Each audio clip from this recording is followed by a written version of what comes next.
Roberts is in studio. We continue our conversation about homelessness, and we're going to find out what we can do as a community. Today's best music, KiSS 100.5. It's 8:40 with Kevin in the morning. Flurries today, temperature steady around -7. We've actually dropped just a little bit. It's -8 this morning. I got this on the text. Thanks for your texts and calls this morning. As someone who has struggled with a serious mental health diagnosis from the age of 17 and went undiagnosed for 5 years, I want to thank you, this is to you, Joe, for your bravery. You're speaking to recovery and showing the human spirit and ability to succeed. Stigma is a terrible thing and it needs to end.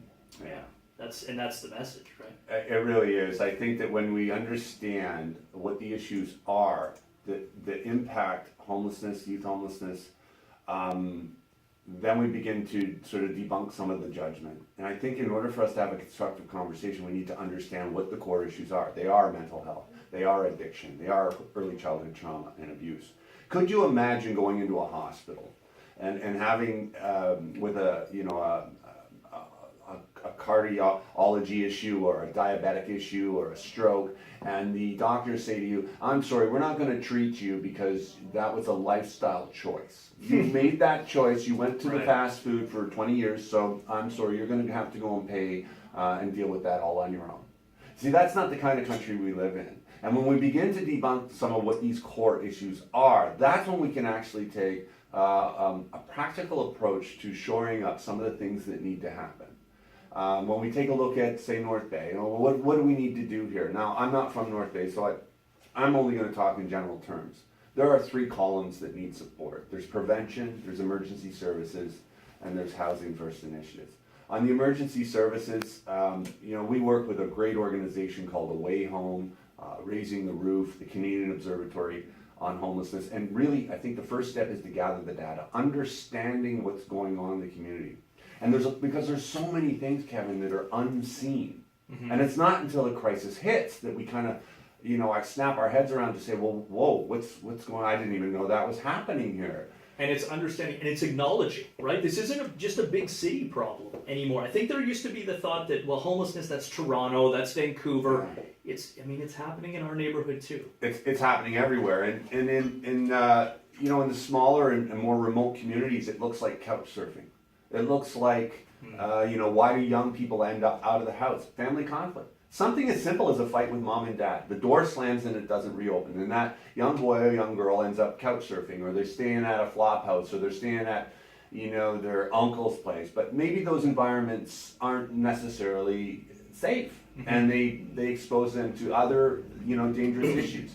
So it's the unseen stuff. It's sort of the iceberg analogy. There's so much more under the surface. So that's why data and gathering and understanding what the causes are and what the problems are, and then equally investing in emergency services, because we have to have those support services for people that enter in. But if we don't do anything on either side of emergency services, and what I'm talking about is prevention and housing first, then we have this bubble that continues to build in the center that's unsustainable. As numbers continue to rise right across the country of people entering into emergency services and crisis, the emergency services sector is doing things it's not designed to do. It's supposed to be a 5 to 15 day stay. It's not. Sometimes these emergency services are housing people for months and months and months. If we don't have an exit out for them to move on with their life and prevent them from coming, we simply have a problem that has no sunset.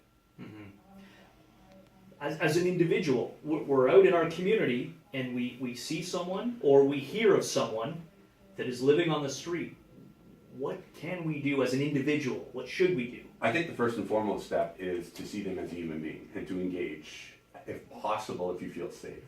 It's not necessarily about giving them $1 or $2 or a sandwich. It's to see them as a human being. If we make that leap, we move towards collapsing the stigma that is that is that person's situation. I think that collectively we can all do our small part. Not all of us can walk across Canada and push a shopping cart, but each one of us can say, what can I do in my community? Maybe I can support this emergency service. Maybe I can contribute to food scarcity in the food banks. Maybe I could join a board. Maybe I could reach out to Away Home or Raising the Roof and really find out what is the process of gathering data in our community to create a task force to see what's going on. Each of us can do one small thing. Seeing that person for who they are, a human being who's struggling, I think if we step back and ask what happened before that happened, we begin to move forward as a country to getting to the place where one day we can prevent, reduce, and end homelessness as we see it today. And I believe that we're a great enough country to be able to make that step. And forget about judgment, right? It's not about judgment. Well, I think that, 50 years ago, addiction was one of those things that was just morally wrong. Oh, that person is bad. And then somebody said, wait a minute, they're not bad, they're sick. Let's not judge it, let's treat it. And now we have a world where millions and millions of people can find freedom from addiction, where it's not bad, it's sick. And I think we need to make that same leap forward. And that's why we push for change. It's not just about the dollars we raise. It's about the conversations that we spark at a municipal, provincial, and federal level on what we can do to actually transition and change the face of this serious issue. And one of the things I'm kind of a little tired of hearing is, wow, this is a complex issue. It's not complex. Putting a rover on Mars is a complex issue. Building houses and prevention models that prevent people from cycling out and ending up on a piece of cardboard in front of a liquor store is not complex. It's not that complicated, and we can get there.